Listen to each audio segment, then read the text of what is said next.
55 छात्रों की एक कक्षा में 34 लड़कियां हैं। इन लड़कियों का औसत वजन 51 किलोग्राम है और पूर्ण कक्षा का औसत वजन 55.2 kg है। तो कक्षा के लड़कों का एवरेज वजन निकालना है। ठीक है, देखिए यहाँ पे क्या बोल रहे हैं, 34 लड़कियां हैं और इन लड़कियों का एवरेज दिया हुआ है। ठीक है, तो यहाँ पे कितने हैं, 34 लड़कियां हैं, एवरेज दिया हुआ है 51 kg और हमें लड़कों को दिया टोटल 55 छात्र यहाँ पे हैं। ठीक है, प्लस लगाएंगे, लड़कों का हम मानेंगे x, एवरेज वजन निकालने के लिए x मानेंगे। टोटल कितना है 55, लड़कियों का घटा देंगे यहाँ से। ठीक है, 55 माइनस 34, ठीक है, और टोटल 55.2 इक्वल टू 55.2 और कितने छात्र हैं, 55 छात्र। इसको मल्टीप्लाई 55 कर देंगे। जब इसको आप सॉल्व करोगे तो x इक्वल टू 62 आ जाएगा, 62 किलोग्राम। इसका औसतन 62 किलोग्राम जो है होगा, किसका, लड़कों का। बस इतना करना था। ठीक है, एक निश्चित राशि पर 2 वर्षों के लिए 8% वार्षिक रूप से संयोजित होने वाले साधारण ब्याज और चक्रवृद्धि ब्याज में अंतर 40 दिया है। तो राशि निकालना है हमको। ठीक है, तो यहाँ पे देखिए, साधारण ब्याज और चक्रवृद्धि ब्याज, ठीक है, इसका अंतर दिया हुआ। फार्मूला होता है PR²/100 का स्क्वायर। ठीक, इसका अंतर 40 दिया हुआ है, लिख लीजिए। हमको निकालना क्या है, राशि मतलब P निकालना है। P रेट दिया हुआ 8%, R की तरफ 8 रख देंगे। 8 × 8 2 बार बटे 100 × 100 2 बार लिख दीजिए। ठीक है, अब इसको सॉल्व करेंगे। देखिए, जब इसको हम काटेंगे तो ये जो है 6250 रुपये हमारा जो है आ जाएगा आंसर। ये हमारी राशि हो गई। ये जब एक लंच बुफे पर 20% की छूट दी जाती है तो 42% का लाभ होता है। यदि छूट 15% हो तो लाभ कितना होगा। मान लीजिए जो लंच बुफे है वो है 100 रुपये का। ठीक है, इस पे जो कामा लगा रहता है इसे पहले उसको उठाते हैं। 42% का क्या होता है, लाभ होता है। तो हमको इसी पे जो है 42% का लाभ लगेंगे तो 122/100 काटेंगे, कितना हो गया 122। अब क्या बोलता है, 20% की छूट दी जाती है तो इसी पर ही 20% की छूट मतलब 142 80/100, इसको काट दीजिए। 20 पंचे 100, 20 चौके 80 और 5 दूनी 10 के 0, हाँ चले 5 चौके 20, 21 की 1 चले 2, 5 चौके 5 तो 7/4, या इसको भी काट दीजिए। 2 दूनी 4, 2 3 6, ठीक है, 2 पंचे 10, 11, 2 पंचे 10, 355/2। ठीक, अब क्या बोल रहा है, यदि छूट 15% हो तो, ठीक है, छूट 15%, 355 पे जो है छूट मिलेगी तो 15%, तो 100 में से 15 जाएंगे तो ये हो जाएगा 85/100। इसको सॉल्व करेंगे तो 150.875 आ जाएगा। अब यहाँ पे आप देखेंगे हमने पहले कितना माना था 100, लेकिन अब कितना आ गया है 150.875। तो इससे कितना ज़्यादा है 50.875। यही हमारा क्या हो गया आंसर, ये प्रॉफिट हमारा इतना हो गया। ठीक है, चलिए नेक्स्ट सवाल देखते हैं। यहाँ पे एक समांतर श्रेणी का पहला और आखिरी पद 25 और -52 है। यदि श्रृंखला में 12 पद हैं तो योग क्या होगा। ठीक है, तो यहाँ पे फार्मूला होता है SN equal to N/2 A plus L, प्रथम पद लास्ट पद। तो यहाँ पे लिख देता हूँ प्रथम पद 25, लास्ट पद -52 और N इक्वल टू दिया है 12 पदों का। ठीक, हमको योग निकालना है SN का। N की वैल्यू 12/2, A की वैल्यू 25, L की वैल्यू -52। ठीक है, इसको सॉल्व करेंगे, दिया जाएगा -162। ये हो गया, श्रृंखला में 12 पद हैं तो इसका योग। ठीक है, -162 हमारा क्या हो जाएगा आंसर। क्या दिया, लकड़ी के कटोरा है, उसकी आंतरिक त्रिज्या 9 सेंटीमीटर और मोटाई 1 सेंटीमीटर के एक खोखले गोलार्ध के आकार में बना है। उस कटोरे के सतह का कुल क्षेत्रफल हमको निकालना है। तो यहाँ पे ये स्मॉल r जो है दिया हुआ है 9 और 1 सेंटीमीटर जो मोटाई दिया होता है इसको करवाते हैं कैपिटल R। तो इसको स्मॉल +1 जोड़ देते हैं, ये हो जाए 10 सेंटीमीटर। ठीक, और कटोरे की सतह का कुल क्षेत्रफल जो होता है 3πr²।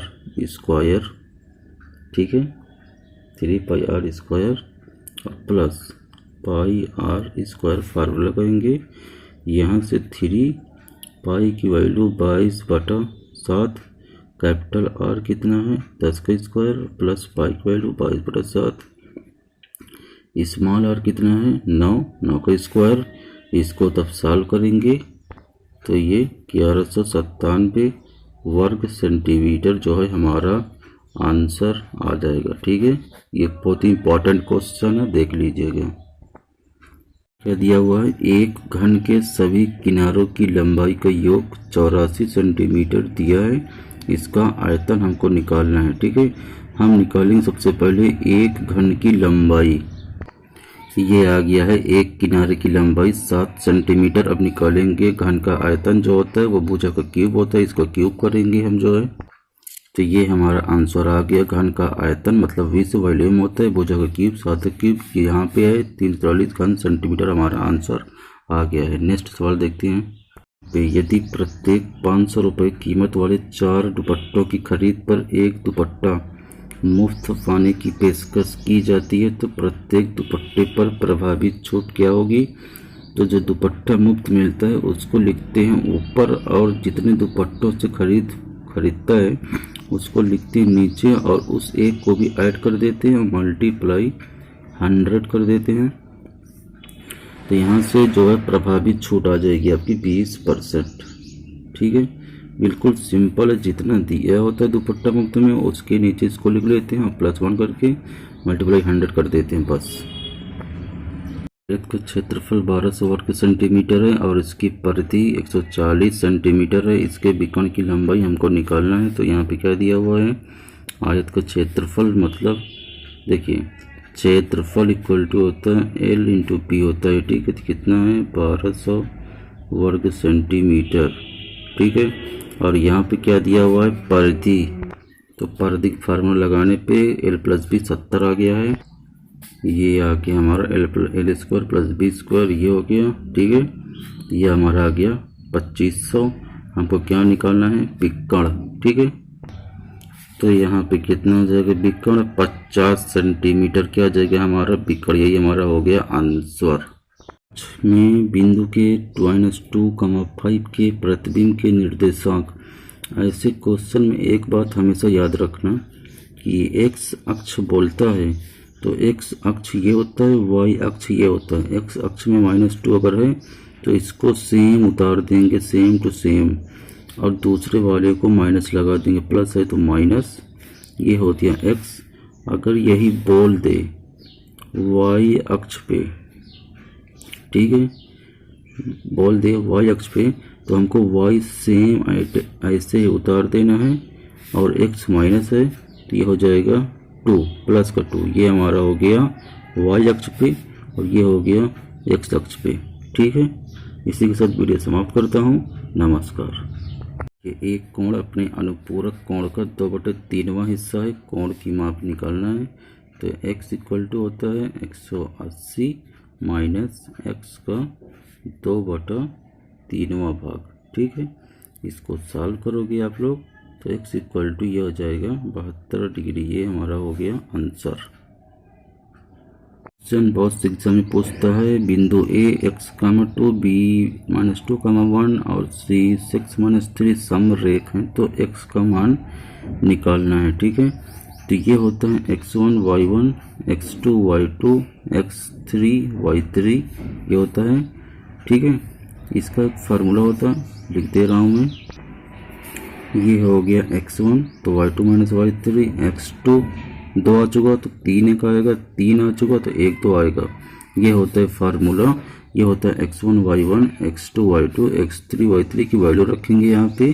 ठीक है, यहाँ पे वैल्यू रख दिया हूँ x1 y1 x2 y2 जहाँ जहाँ सब सभी था। ठीक है, तो इसको आप सॉल्व करोगे तो x इक्वल टू -4 आपका आंसर आ जाएगा। यही होता है फार्मूला, इसको याद कर लीजिएगा, हर एग्ज़ाम में आता है, SSC के एग्ज़ाम में पूछता है। ठीक है, तो इसको देख लीजिएगा। नेक्स्ट सवाल देखते हैं।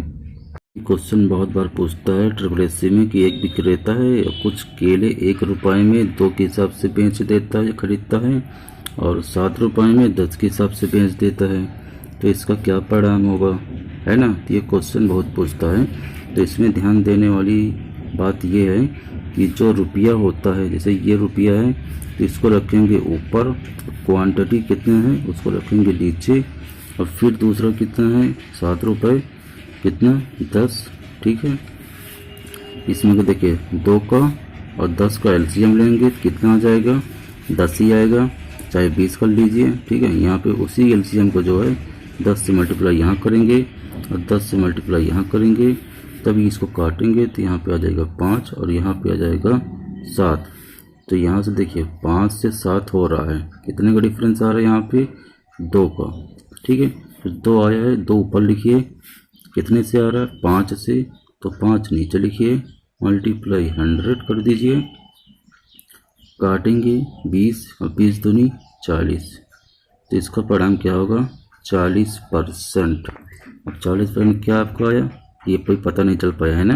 यहाँ पे देखिए, यहाँ पे 5 है, यहाँ पे 7 हो गया, मतलब 5 से 7 हो गया, बढ़ गया हमारा, मतलब प्रॉफिट हुआ यहाँ पे। तो 40% क्या हो जाएगा हमें प्रॉफिट। अगर ये 5 से 3 हो जाता तो ये हमें हो जाता लॉस, तब यहाँ लॉस हो जाता। यहाँ प्रॉफिट हुआ, 7 हो गया है, 5 से 7 हो गया है, तो ये प्रॉफिट हो जाएगा। ठीक है, चलिए नेक्स्ट सवाल देखते हैं। पी और क्यू है, यहाँ पे क्यू है, पी और क्यू एक परियोजना को 20 और 12 दिनों में कर सकते हैं। कितने दिनों में वे परियोजना का 40% काम पूरा करेंगे। यदि वे एक साथ काम करें तो यहाँ पे हम लिख लेते हैं पी, यहाँ पे क्यू, पी के सामने 20, क्यू के सामने 12, जो कि यहाँ पे दिया हुआ है। इन दोनों का हम निकालेंगे एलसीएम, ऐसा एलसीएम लेंगे दोनों नंबर से कट जाए 60। ठीक है, 20 3 60 और 12 पंजे 60, दोनों काम करेंगे, ये टोटल वर्क है 60। इन दोनों को जोड़ दीजिए 8, ये दोनों एक साथ काम करते हैं। ये अब क्या बोलता है इसको 40%, तो यहाँ पे रख दीजिए 40%। ठीक है, 40/100 तो 8 पन 40, 5 दूरी 10, 20 3 60, तो वे 3 दिन लगाएंगे करने में। ठीक है, ये हमारा हो गया आंसर।